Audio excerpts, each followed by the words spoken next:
बिस्मिल्लाहिर्रहमानिर्रहीम। अस्सलाम वालेकुम नादरीन, आप यूट्यूब चैनल देख रहे हैं। मैं इमरान ख़ान हूँ। अरशद शरीफ भाई का जो जस्द खाकी है वो पाकिस्तान पहुँच गया और अभी मैं वापस पहुँचा हूँ। सुबह फजर के वक्त मैं ये वीडियो रिकॉर्ड कर रहा हूँ, बल्कि फजर के बाद का वक्त है और ये वीडियो रिकॉर्ड कर रहा हूँ ताकि तफसीलात आपके सामने मैं रख दूँ। बहुत सारी ऐसी चीज़ें हैं जिन पे बात भी करनी है। बाज़ मीडिया पे मैंने बोल टीवी पे बात की और कुछ और जगह पे। एक तो अरशद शरीफ के जो मैयत पाकिस्तान पहुंची है उस पे सियासत करने की कोशिश की गई और वज़ारत दाखिला ने कोशिश की कि वहाँ सिचुएशन को हाईजैक किया जाए और वहाँ पहुँचे और एक फ़ोटो सेशन करवा के अब एक अलग किस्म की सिचुएशन बनाना चाह रहे थे वो। लेकिन मरीम नवाज़ के घटिया ट्वीट ने और बेहुदा किस्म के ट्वीट ने सारी सिचुएशन को ख़राब कर दिया।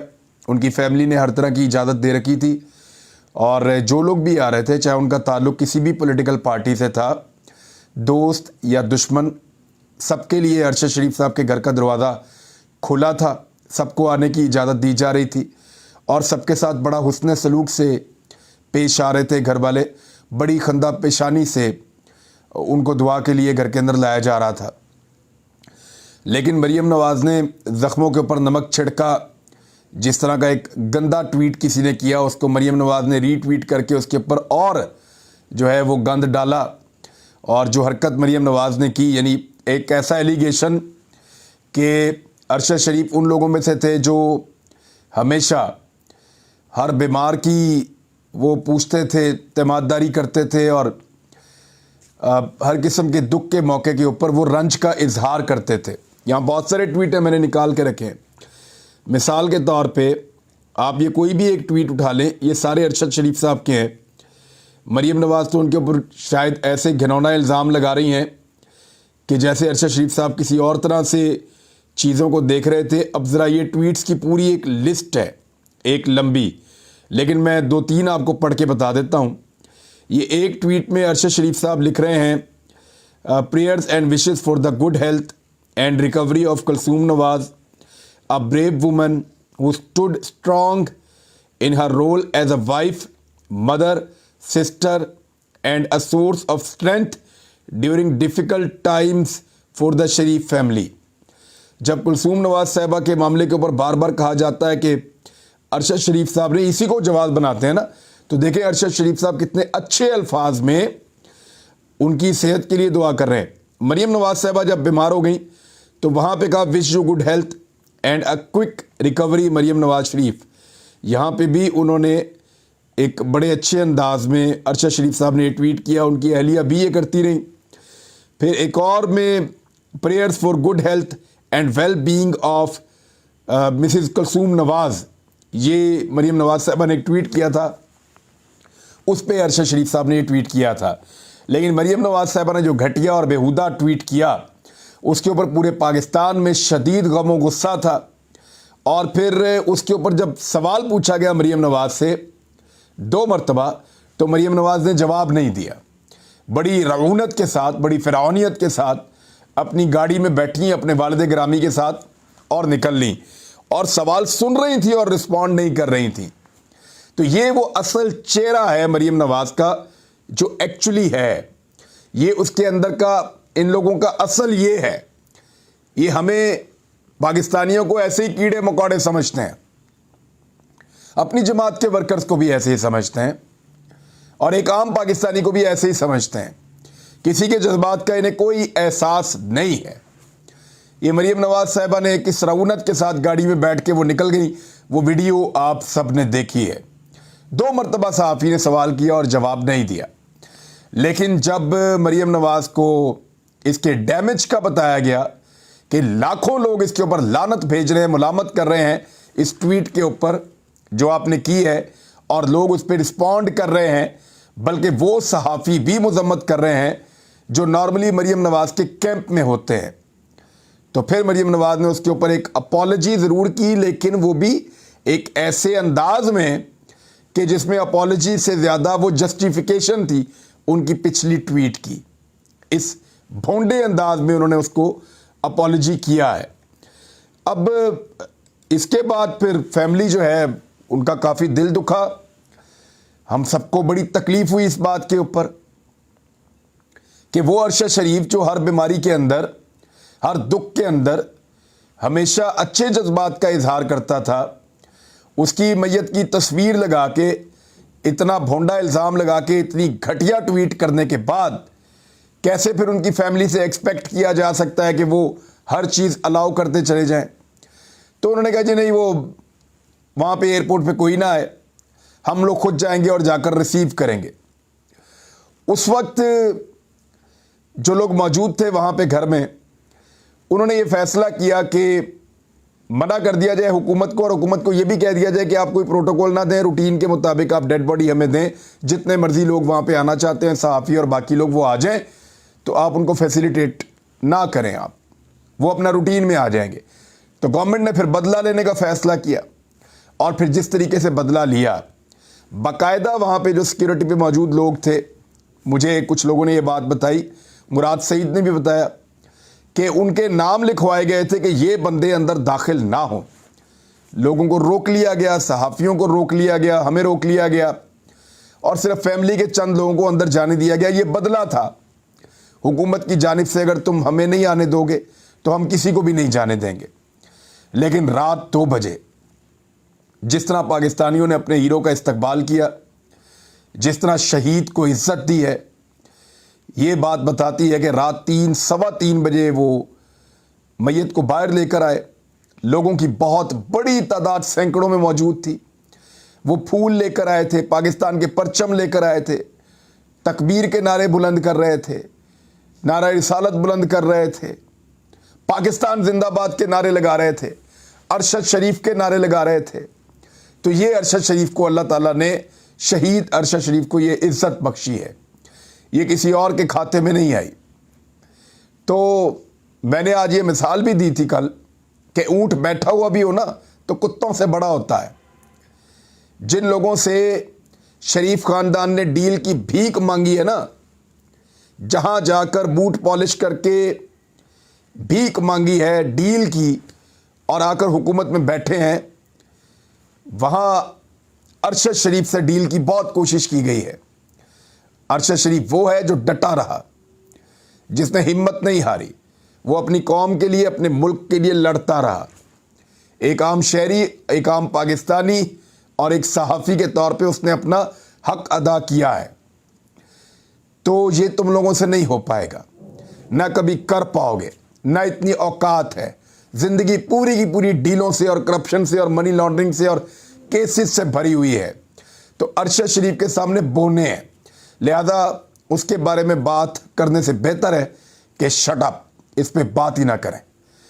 اب ارشد شریف صاحب کا اب جو نماز جنازہ ہے وہ جمعرات کو ہوگی۔ دوبارہ فیصلہ کیا گیا، پوسٹ مارٹم کروانے کا مشورہ دیا گیا۔ فیملی سے پوچھا، فیملی کا دل بہت بڑا ہے، انہوں نے کہا جی بالکل پوسٹ مارٹم کروائیں گے۔ اور اب پمز ہاسپٹل میں ان کا پوسٹ مارٹم ہوا ہے صبح کے وقت۔ آبزرور ڈاکٹر بھی موجود تھے اور نمائندہ بھی فیملی کی طرف سے مقرر کیا گیا تھا۔ تو یہاں پہ جو پوسٹ مارٹم رپورٹ ہے وہ آئے گی تو ہم دیکھیں گے کہ کینیا کی رپورٹ سے وہ کتنی مختلف ہے۔ اچھا، کینیا میں جو ہوا وہاں کے صحافیوں نے اس پہ سوالات کھڑے کر دیے۔ پاکستان کی فوج نے GHQ نے ایک لیٹر جاری کیا ہے، ایک خط لکھا ہے حکومت پاکستان کو، وہ بھی میں آتا ہوں اس کی طرف اور بتاتا ہوں کہ وہ کون تھا جس کی وجہ سے یہ سارا دن پاکستان کو، ہمیں، ارشد شریف کو یہ سب دیکھنا پڑا۔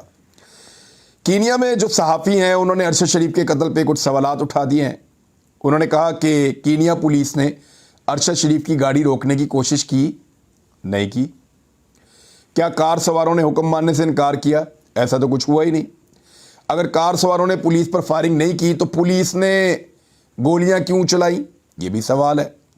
گاڑی کے ٹائروں کو نکارہ بنانے کی کوشش کیوں نہیں کی؟ ڈائریکٹ گولیاں بندے کو کیوں ماری؟ یہ بھی سوال ہے۔ پولیس نے ڈرائیور کے بجائے مسافر کے اوپر گولی کیوں چلائی؟ ادھر والی سیٹ پہ ڈرائیور تھا، ادھر مارتا گولی، لیکن ماری دوسری طرف گولی جان بوجھ کر۔ گاڑی میں مبینہ طور پر مغوی بچے کی پولیس بتا رہی تھی کہ ایک اغوا کیا ہوا بچہ گاڑی میں ہے، تو ایسی گاڑی پہ کیسے گولی چلا سکتے ہیں؟ نہیں چلا سکتے۔ اور پھر اگر سڑک پر گاڑی عام تھی تو غلط شناخت کی وجہ क्या थी। यानी जो गाड़ी है ना जो असल में चोरी हुई थी वो मर्सिडीज बेंज है और ये लैंड क्रूजर है। दोनों गाड़ियों की शेप के अंदर बहुत फ़र्क है, नंबर के अंदर बहुत फ़र्क है। तो पुलिस ने क्यों फायर खोला? और इसके बाद दोनों गाड़ियों के नंबरों में फ़र्क था, उसको पुलिस कैसे नहीं पहचान सकी, कैसे कंफ्यूज हो गई। और चोरी की गई जो गाड़ी का मॉडल और उसकी जो शेप है वो अलग किस्म की थी। साथ साथ पुलिस ने और बहुत सारे ऐसे डॉट्स छोड़ दिए हैं, ऐसे सवालात छोड़ दिए हैं जो कीनिया का मीडिया उठा रहा है और पाकिस्तान का मीडिया नहीं उठा रहा। कीनिया के मीडिया के अंदर बहुत बड़े पैमाने पर पूरे सफ़े की कवरेज हुई है अरशद शरीफ साहब के कत्ल की, उनकी शहादत की। यानी जिन्होंने मारा है उनके मुल्क में पूरे सफ़े की कवरेज हो रही है। और जिनका बंदा शहीद हुआ है, यहाँ इतना दबाव है कि ख़बर आपको ढूंढनी पड़ती है कि शहीद अरशद शरीफ की खबर कहाँ पे लगी हुई है। ये फ़र्क है कीनिया में और पाकिस्तान में। मारने वाले पूरे सफ़े की खबर लगा रहे हैं, जिनका शहीद हो गया है उनको पूरे सफ़े की क्या आधे सफ़े की खबर लगाने की इजाज़त नहीं है। वो कौन है जो रोकता है कवरेज से?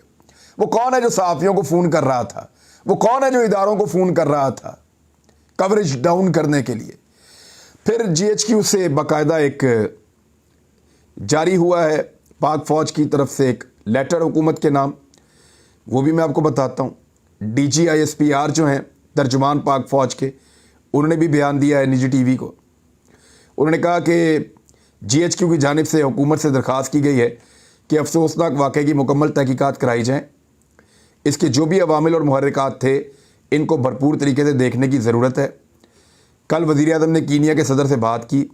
हुकूमत पाकिस्तान और कीनिया की हुकूमत मुसलसल राब्ते में भी हैं और इस वाक़े से मुतल्लिक़ तफ़सीलात भी मौसूल हो रही हैं। बहुत ज़रूरी है इसकी आला सतह पर मुकम्मल तहकीकात की जाएँ। गो कि कीनिया की हुकूमत और उनकी पुलिस ने तस्लीम किया है कि यह वाक़या पुलिस की एक केस में शनाख्त के हवाले से गलती थी। वैसे अगर पुलिस को कोर्ट ना किया जाता उनके स्टेटमेंट में तो अच्छी बात है। कीनिया की पुलिस को पूरी दुनिया में जैसे कोर्ट किया जाता है और उसकी पुलिस के बारे में जो लोग कहते हैं उनके अपने सहाफ़ी कहते हैं और दुनिया भर में जो कीनिया की पुलिस के बारे में मशहूर है, उसके बाद तो उसको कोर्ट नहीं करना चाहिए था, ख़ास तौर पर DGISPR को। इसके साथ इन हालात पर बहुत से सवालात उठे हैं जिन पर हमारा ख्याल है कि बहुत आला सतह की इंक्वायरी होनी चाहिए ताकि तमाम चीज़ों को मंतकी अंजाम तक ले जाया जा सके। जो लोग भी ये क़यास रइयाँ कर रहे हैं इनको ख़त्म कर देना चाहिए। बदकिस्मती से बहुत ज़्यादा इन चीज़ों के ऊपर इल्ज़ाम तराशियाँ करते हैं और साने को जवाब बनाकर मन घड़त और बेबुनियाद इल्ज़ामात लगाए जा रहे हैं। इन तमाम चीज़ों को देखने के लिए मुकम्मल तफ्तीश और तहकीक बहुत ज़रूरी है ताकि इन सबको जवाब मिल सके।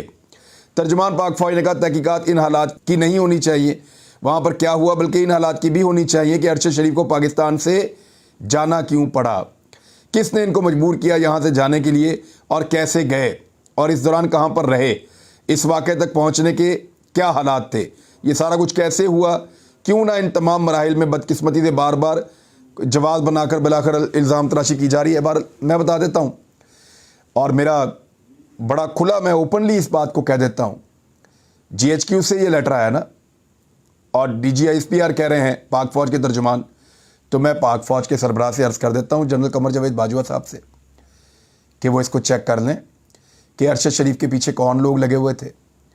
चेक कर लें जो उनके ऊपर मुकदमात दर्ज किए गए थे 15 से ज़्यादा, उन मुकदमात के पीछे कौन थे, मुद्दई कौन थे, असल में उनको कौन मजबूर कर रहा था मुकदमे करवाने के लिए। चेक करवा लें वो कौन लोग थे जो खौफ फैला रहे थे। चेक करवा लें अरशद शरीफ साहब के घर के बाहर कौन लोग आते थे। चेक करवा लें उनके दफ्तर के बाहर कौन लोग आते थे।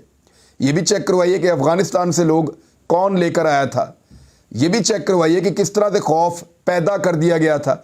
ये भी चेक करवाइए कि अरशद शरीफ साहब से कौन कौन मिला था और उसने उनको क्या क्या कहा था और धमकी आमेज रवैया क्या था और अरशद शरीफ साहब ने जवाब क्या दिया था। वो भी चेक करवा लें, सब पता चल जाएगा, एक एक चीज़ पता चल जाएगी, कोई मुश्किल नहीं है। ये सारा रिकॉर्ड मौजूद है। अरशद शरीफ ने हर चीज़ लोगों को बताई है, सहाफ़ियों को बताई है, अपने दोस्तों को बताई है, अपने करीबी दोस्तों को बताई है। एक एक चीज़ अरशद शरीफ साहब बताते थे। तो याद रखें, इसकी अगर इंक्वायरी करनी है तो बिल्कुल करें, लेकिन फिर नाम लेने में शर्म नहीं आनी चाहिए कि वो कौन है जो ये सारा कुछ कर रहा था, वो कौन था जो खौफ फैला रहा था। وہ کون تھا جس نے راتوں رات اے آر وائی کو بھی مجبور کیا کہ ان 2 بندوں کو نکال دو؟ کس نے مجبور کیا اے آر وائی کو؟ کس کی وجہ سے اے آر وائی کو پاکستان سے جانا پڑا یو اے ای؟ اور یو اے ای کی حکومت سے صرف پوچھ لیں کہ وہ کون تھا جس نے یو اے ای کی حکومت کو کہا کہ اس بندے کو واپس پاکستان کے حوالے کرو، اور انہوں نے کہا کہ آپ 48 گھنٹے میں یو اے ای کو چھوڑ دیں، اور پھر اس کے بعد ویزا نہیں تھا، اس کو دنیا کے خطرناک ترین ملک میں جانا پڑا کیونکہ وہاں آن لائن ویزا میسر آ جاتا ہے۔ اور پھر وہ کون تھا جس نے وہاں پہ یہ قتل کر دیا؟ یہ ساری تحقیقات تو پھر ایسے شروع ہونی چاہیے۔ میں تھوڑا سا آپ کو آگے کا لائحہ عمل بھی بتا دوں کہ ابھی ارشد شریف صاحب کے بیٹے پاکستان واپس آ رہے ہیں، آج رات کو تقریباً لیٹ نائٹ وہ پہنچیں گے، اور کل جمعرات کے دن 2 بجے فیصل مسجد اسلام آباد کے اندر ارشد شریف کی نماز جنازہ ادا کی جائے گی۔ اس نے اپنی وفاداری کا، اپنی وفا کا اس وطن کے ساتھ اپنے لوگوں کے لیے لڑنے کا حق ادا کیا ہے۔ اب آپ سب کی باری ہے، اس کو اس کے شایان شان طریقے سے دفن کرنا ہے، سپرد خاک کرنا ہے۔ تو وہ ایک شہید ہے، اس کی بہت بڑی شان ہے۔ اس کی والدہ کی خواہش میں آپ سب تک پہنچا رہا ہوں۔ انہوں نے مجھے کہا تھا کہ عمران بیٹا، میرے بیٹے کو پورے اعزاز کے ساتھ اور پوری عزت اور احترام کے ساتھ اور اس کی شان کے مطابق دفن کرنا۔ تو آپ سب سے یہ گزارش ہے کہ فیصل مسجد اسلام آباد 2 بجے جمعرات کی دوپہر آپ سب آئیے، شہید کے جنازے میں شرکت کیجیے اور پھر اس کو قبر تک پہنچائیے۔ یہ آپ سب کی ذمہ داری ہے۔ اس نے وفاداری کا حق ادا کیا ہے، آپ بھی اپنا حق ادا کیجیے۔ اب تک کے لیے اتنا ہی، بہت شکریہ، اللہ حافظ۔